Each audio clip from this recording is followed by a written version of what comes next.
بسم اللہ الرحمن الرحیم الحمد للہ الذی احسن تدبیر الکائنات وخلق الارضین والسماوات وانزل الماء من المعصرات وانشأ الحب والنبات والصلاة والسلام علی اشرف الانبیاء والمرسلین محمد وعلی آلہ واصحابہ اجمعین اما بعد۔ ناظرین کرام، آج ہم جس موضوع پہ بات کریں گے وہ ہے شان صحابہ۔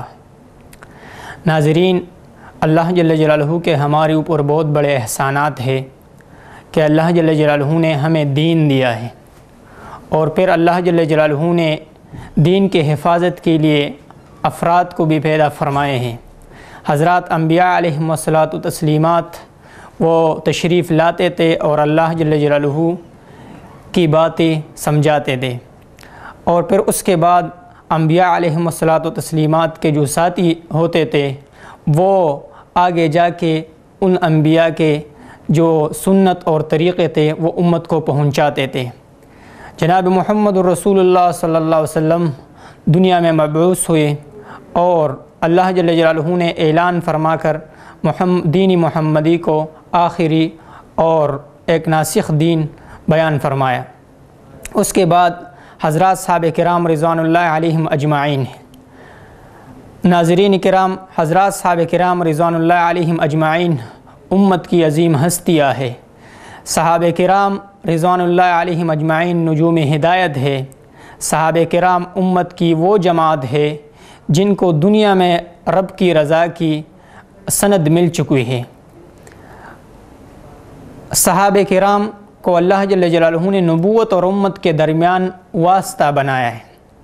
کہ صحابہ نے آپ صلی اللہ علیہ وسلم سے دین کو سیکھ کر امت تک پہنچایا۔ آج ہم بات کریں گے کہ صحابہ کون تھے اور صحابہ کی شان کیا ہے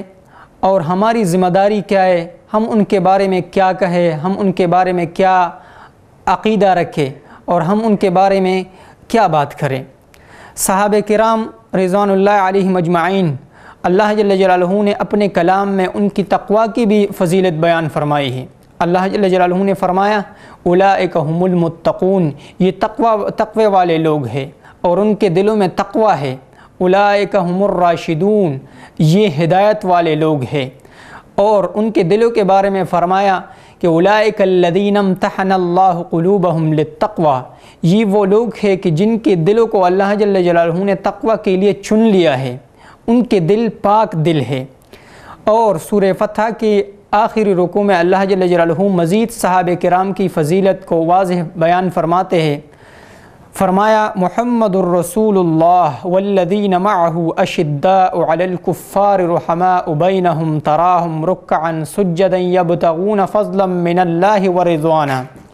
کہ محمد صلی اللہ علیہ وسلم اللہ کے رسول ہے، اور جو ان کے ساتھ ہے یعنی صحابہ کرام وہ کفار کے مقابلے میں سخت ہے اور آپس میں بہت مہربان ہے۔ اور اے مخاطب، آپ ان کو دیکھیں گے رکوع کرتے ہوئے اور سجدہ کرتے ہوئے، یہ نماز ادا کرتے ہوئے۔ یہ کیوں کرتے ہیں؟ یبتغون فضلا من اللہ ورضوانا، یہ صحابہ کرام اللہ کا فضل اور اس کی خوشنودی کو حاصل کرنے کے لیے سب کچھ کر رہے، سجدہ کر رہے، رکوع کر رہے، نماز پڑھتے، یہ سب کچھ جو کرتے اللہ کی رضا کو حاصل کرنے کے لیے کر رہے کہ اللہ جل جلالہ کی رضا حاصل ہو جائے۔ اب اس آیت میں اللہ جل جلالہ نے صحابہ کرام کی فضیلت کو بیان فرمایا ہے۔ محمد الرسول اللہ والذین معہ اشداء علی الکفار رحماء بینہم، کہ یہ کفار کے مقابلے میں سخت ہے۔ اس کا مطلب کیا ہے کہ کفار کے مقابلے میں سخت ہے؟ صحابہ کرام نے اپنے زندگی میں اس بات کو ثابت کیا کہ اللہ جل جلالہ اور اللہ کے رسول کے خاطر سب کچھ چھوڑ دیا، چاہے وہ اپنے رشتہ دار، اپنے والدین کیوں نہ ہوں، انہوں نے سب کو چھوڑ دیا، کیونکہ جب وہ اسلام میں آتے تھے تو جو اسلام میں آتے تھے یا تو ان کے والدین کفر پڑھتے یا ان کے اور رشتہ دار، لیکن اللہ جل جلالہ کی خاطر انہوں نے سب کچھ قربان کر کے انہوں نے ان سے رشتے ناطے سب کچھ توڑ دیے اور اللہ جل جلالہ کی دین کو اختیار کیا۔ تو یہ ہے کہ اشداء علی الکفار، اس کا مطلب یہ نہیں ہے کہ وہ کفار کے ساتھ رحم اور احسان کا معاملہ نہیں کرتے تھے، بلکہ وہ اس بارے میں سخت تھے کہ جہاں اللہ جل جلالہ اور اللہ کے رسول نے حکم فرمایا ہے کہ یہاں ابھی ان سے تعلقات توڑنے ہیں تو انہوں نے تعلقات کو برقرار نہیں رکھے اور ان کو توڑ دیا۔ اور آپس میں یہ مہربان ہے۔ اس کی واضح مثال یہ ہے کہ جب مہاجرین نے ہجرت کی اور مدینے پہنچے تو وہاں انصار نے جو مواخات کا جو مثال پیش کی کہ مہاجرین صحابہ کو ہر چیز میں شریک فرمایا، اپنے ساتھ ہر چیز میں شریک فرمایا کہ ان اپنے اموال کو آدھا آدھا کر کے ان کو دے دیا کہ یہ ہمارے بھائی ہے، تو آپس میں یہ نرم لوگ ہیں۔ تو اس آیات میں ایک طرف تو جو پہلا وصف بیان فرمایا یہ علامت ہے کمالی ایمان کے، اس لیے کہ وہ جب تعلق جوڑتے تھے، تعلق توڑتے تھے تو اللہ کی خاطر، جس طرح کی دوسری حدیث میں آتے ہیں کہ من احب للہ و ابغض للہ فقد استکمل ایمانہ، کہ جس نے اللہ کے لیے محبت کی اور اللہ کے لیے بغض رکھا تو اس نے اپنے ایمان کو کامل کر لیا اور اپنے ایمان کو مکمل کر لیا۔ تو صحابہ کرام نے بھی یہاں اس بات پر کہ پہلی بات میں اشداء علی الکفار رحماء بینہم، اللہ اور اس کی رسول کی خاطر سب کچھ چھوڑ کے، اپنے رشتہ داروں کو چھوڑ کے، کیونکہ وہ کفر کے حالت پہ تھے، اور اسی طرح اپنے آپس میں معاملات کر کے اور شفقت کا معاملہ فرما کے اللہ ہی کے لیے تھا، تو یہ کامل ایمان کی دلیل ہے اور یہ کامل ایمان کی علامت ہے۔ وَتَرَاهُمْ رُكَّعًا سُجَّدًا يَبْتَغُونَ فَضْلًا مِّنَ اللَّهِ وَرِضْوَانًا، یہ کمال اعمال کی طرف اشارہ ہے کہ صحابہ اعمال میں بھی سب سے افضل تھے، اس لیے کہ یہاں ذکر کیا نماز کی، نماز تمام اعمال میں افضل عمل ہے، تو نماز کا ذکر فرما کے کمال اعمال کی طرف اشارہ کیا کہ ایمان کے لحاظ سے بھی کامل، اعمال کے لحاظ سے بھی کامل۔ اسی وجہ سے اللہ جل جلالہ نے ان کو آنے والے قیامت تک انسانوں کے لیے یہ معیار بنایا کہ فَإِنْ آمَنُوا بِمِثْلِ مَا آمَنْتُمْ بِهِ فَقَدْ اهْتَدَوْا، کہ یہ لوگ اگر یہ لوگ ایمان لائے جس طرح تم ایمان لائے ہو تو یہ لوگ پھر ہدایت پا جاؤں گے۔ تو یہاں اللہ جل جلالہ نے یہ ان کی صفات کو بیان فرمایا، اور پھر آگے اللہ جل جلالہ نے فرمایا کہ یہ صفات جو ان کی ہے کہ یہ آپس میں سخت، آپس میں نرم اور کفار کے مقابلے میں سخت ہے، اور یہ نماز والے ہیں اور اللہ جل جلالہ کی رضا کے لیے، خوشنودی کے لیے سب کچھ کر رہے ہیں۔ تو اللہ جل جلالہ نے فرمایا کہ ان کی یہ مثال ہے کہ یہ سب کچھ کر رہے، ذالک مثلہم فی التورات، ان کی یہ مثال ہے اور ان کی یہ شان یہ تورات میں بھی اسی طرح ہے کہ ایسے لوگ آئیں گے کہ وہ اس طرح اعمال کریں گے۔ وَمَثَلُهُمْ فِي الْإِنْجِيلِ كَزَرْعٍ أَخْرَجَ شَطْأَهُ فَآزَرَهُ فَاسْتَغْلَظَ فاستوى على سوقه يعجب الزراع ليغيظ بهم الكفار وعد الله الذين آمنوا وعملوا الصالحات منهم مغفرة وأجرا عظيما، کہ یہ صحابہ کی انجیل میں مثال یہ ہے کہ کھیتی کی طرح ہے، اس طرح کھیتی میں پہلے جو کاشتکار ہوتے وہ اس میں بیج ڈالتے ہیں، پھر وہ جب بیج جب اگتی ہے تو وہ شروع میں بہت کمزور ہوتے ہیں، پھر اس کے بعد آہستہ آہستہ بڑھتا پھر وہ جب بڑا ہو جاتا ہے تو پھر موٹا ہو جاتے ہیں اور قوی ہو جاتے ہیں، تو زمیندار اس کو دیکھ کے خوش ہو جاتا ہے۔ اسی طرح صحابہ کی مثال شروع میں بہت کمزور تھے، ہر لحاظ سے کمزور تھے اور قربانیاں دی اللہ جل جلالہ کی دین کے خاطر، اور پھر بعد میں اللہ جل جلالہ نے ایک شان و شوکت دی، پوری دنیا پر حکومت کی صحابہ نے، اور اللہ جل جلالہ نے ان کو معیار حق بنایا۔ اور پھر آخر میں اللہ جل جلالہ نے واضح اعلان فرمایا اور وعدہ فرمایا کہ وعد اللہ الذین آمنوا وعملوا الصالحات منہم مغفرۃ واجرا عظیما، کہ یہ اللہ جل جلالہ کا وعدہ ہے ان لوگوں سے جو ایمان لائے اور نیک عمل کرے، کس چیز کا؟ منہم مغفرۃ واجرا عظیما، کہ ان کو اجر عظیم عطا فرمائیں گے، مغفرت اللہ جل جلالہ فرمائیں گے۔ دوسری جگہ پہ اللہ جل جلالہ نے اعلان فرمایا کہ میں یہ صحابہ ایسے لوگ ہیں رضی اللہ عنہم ورضوا عنہ، کہ یہ اللہ سے راضی، اللہ ان سے راضی ہے۔ تو ناظرین، صحابہ کرام کی فضیلت اور صحابہ کرام کا افضل ہونا یہ اظہر من الشمس ہے، یعنی سورج سے زیادہ واضح ہے۔